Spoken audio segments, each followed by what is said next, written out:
Hour number one here, rolling along on the early line. It's Sonny right side. It's Joe Ranieri, and my goodness, tomorrow. What a big day we have in the sports landscape. We do have Major League Baseball opening day, which is fantastic, but also the Sweet 16 and the chalky Sweet 16, which I actually like here. The big dogs moving through the tournament, the ratings, and the sizzling play on the court should happen tomorrow. But let's have some fun with what we're going to take a look at on Thursday night, just as a primer here. The 4 games here. Now, I'm going to list these off in chronological order, Joe.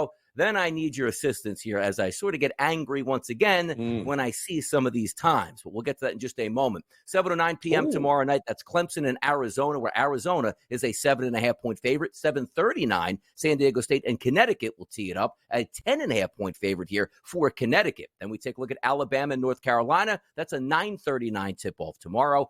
3.5 as the favorite here from North Carolina over Alabama. And then Illinois and Iowa State at 10:09. That's a 1.5-point favorite for Iowa State. Now, we went in chronological order, so you would think there's games on the West Coast and there's games on the East Coast. You would want to play the games on the East Coast a little bit earlier than the West Coast. So help me out with this. Clemson and Arizona is the 7:09 game on the West Coast, which is a 4:09 start Pacific here. But then you have San Diego State and Connecticut starting at 7:39. Now, typically you'd say to yourself, what's the big deal here? It's 7:39 on the East Coast. Well, there's a double header on the East Coast, which includes Illinois and Iowa State, due to tip at 10:09. If anybody knows sports, including college basketball, that means 10:39 as a tip here. Help me out, Joe. Why do we do this? Why? No idea, Donnie. It's the only thing I can come up with is maybe the number counters there with ratings and money and everything else. Look, those are the perfect times to be able to throw this on. Damn to the actual fans and the people who enjoy watching this. We'll just go where the money is. And that's usually when they make decisions like this. It usually has something to do with that's where the money is.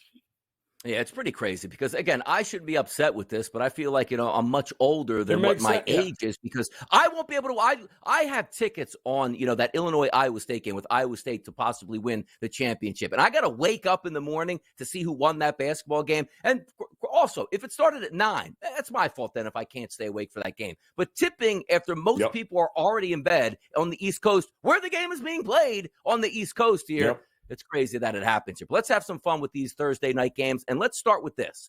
Closest games. Now, granted, obviously, we're odds makers. We're handicappers, Joe, right? So you would say, just show me the spread here. It's Illinois and Iowa State at -1. But if I asked you this today and we removed the spreads here and said who actually is going to keep it close here, take a look here at the FanDuel Sportsbook. Plus 195, 2-1, 290, and 390 are the price points here. And obviously, that's based on what those spreads are coming out to be. Is it as easy just to say for you, Joe? It's Iowa State and Illinois at -1.5 will be closest because for my money here, I'm actually going to go on a limb. I think Clemson can keep it close with Arizona and take that price point at plus 290. Who do you think keeps it close this weekend in their game? Yeah, so who pulls out the upset? I actually have Illinois winning this game simply because I don't trust Iowa State's offense. And yes, they are tremendous defensively here, but I think Thomas Hawkins, Shannon Jr., that is one of the most experienced teams in college basketball right now, this Illinois team. They're not going to be thrown off because Iowa State's defense is unbelievably tenacious. They're not going to turn them off. They're not going to be, it's not going to be too big a moment. They're not going to be phased like some of the teams Iowa State has played and won against. What they do have, though, however, is an ability and scoring in bunches that could put Iowa State away because Iowa State's not built. You notice, Donnie, they're not built to play from behind. So they need to keep this game close and hope that they get the right turnovers and they can win this game going away. I just don't think they have enough firepower at this point to be able to do that against Illinois. And Illinois is one of the most underrated teams left in the tournament with nobody talking about it. They all think it's, you stop Terrence Shannon and you stop Illinois. I don't think so. They got plenty of guys on that team that can score, and they have shown it time and time again. Yeah, they're really talented, Illinois. No question about that here. Superstar players, you got to have go-to players and specifically guards in that position. They have them all the way around. But if we're taking a look at that San Diego State-Connecticut game, it's 10.5.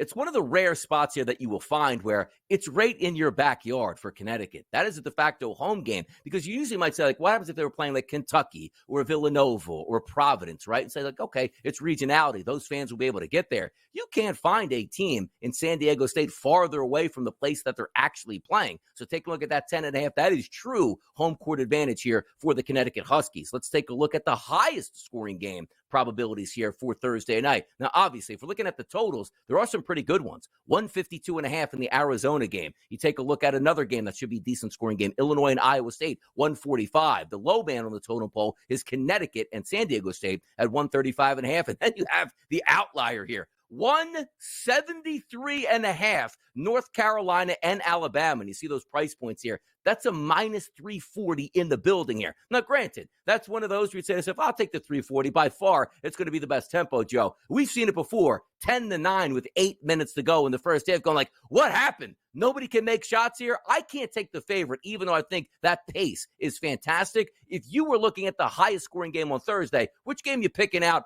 obviously, without that Alabama-North Carolina game? Well, it's interesting because the top 3 highest NCAA tournament totals, right, since 1995, you know what they are? All 3 of Alabama's games this year. Grand Canyon, Charleston, and now Alabama UNC are the 3 highest we have ever seen. I think that tells you a little something about the state of college basketball here. It's interesting. UConn and San Diego State, I think didn't we see this game, Donnie? I swear like I felt like I've seen. Oh, I did. Only I saw UConn dismantle this team, the better San Diego State team, which was a year ago.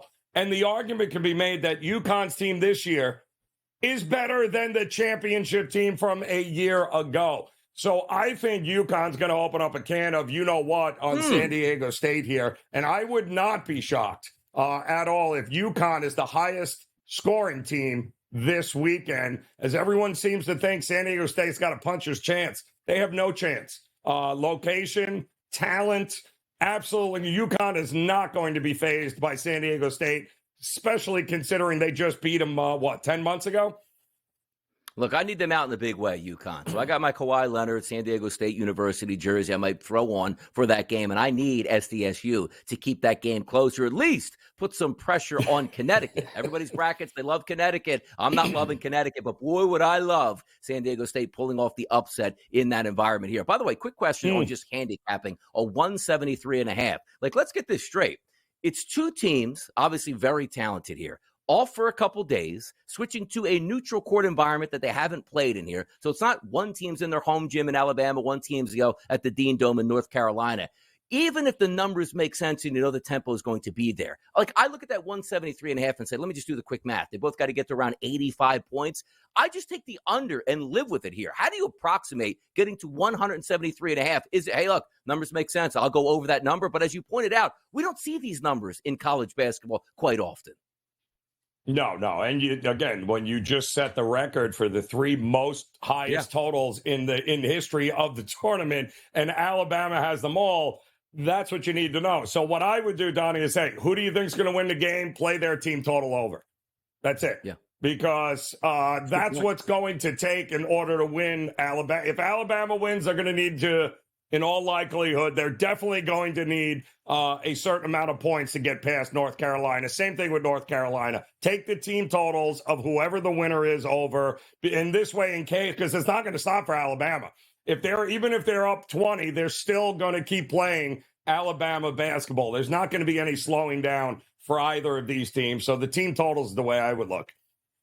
Other side of the spectrum, lowest scoring game here on that Thursday night in the Sweet 16. Obviously, you're looking at the numbers, 10 lower than the second team here. The Illinois-Iowa State game is 145.5. San Diego State, Connecticut is 135.5. But you see, that's actually not a bad price point because we just saw the high scoring game, right, in that minus 300 range. It's minus 165. If you look at Clemson, Arizona, I know Clemson can try to slow you down, but that's not Arizona's game. And if Arizona has the lead, Clemson's going to have to match tempo. I don't see a shootout in San Diego State, Connecticut. Like, the one game I would bet under probably is that UConn game at 135.5. So I would take that juice at 165. What are you feeling for that lowest scoring game out here, Joe? Again, I would look towards the team totals here because you do run the risk of a double-digit favorite winning by double digits and it getting very ugly in that spot. So I don't know what UConn's team total is, but if you think they're going to run away with this, they're not going to take their foot off the gas at this point. None of these teams are taking their foot off the gas. So when I'm seeing a double-digit line like this, Donnie, I'm thinking, yeah, UConn's just going to keep going. They're not going to slow down. If it's a closer game, then, if San Diego State is in this thing in the second half, in the final 5 or 6 minutes, they're probably going over their total. They're probably going to have to in order to win this game. Yeah, quickly on this, highest scoring team here of the Sweet 16, North Carolina plus 115. You take a look at Arizona plus 480. I would go between those two teams here to see if I can take it down because I do think North Carolina wins and also Arizona wins, and you should get a lot of tempo in that following Elite Eight game as well. Pick the winner, whichever winner in those games that you like. I'm with you. I think Clemson could present a problem for Arizona, so they might not get as much scoring as people are hoping for, but I definitely think the top two are. We got to be versatile, people, which means we already hit the NBA. We hit college basketball. Did you know when you go to sleep tonight and wake up tomorrow, it's Major League Baseball's opening day? Let's get a preview, a primer. Let's have some fun right here on the early line. Come on back with us.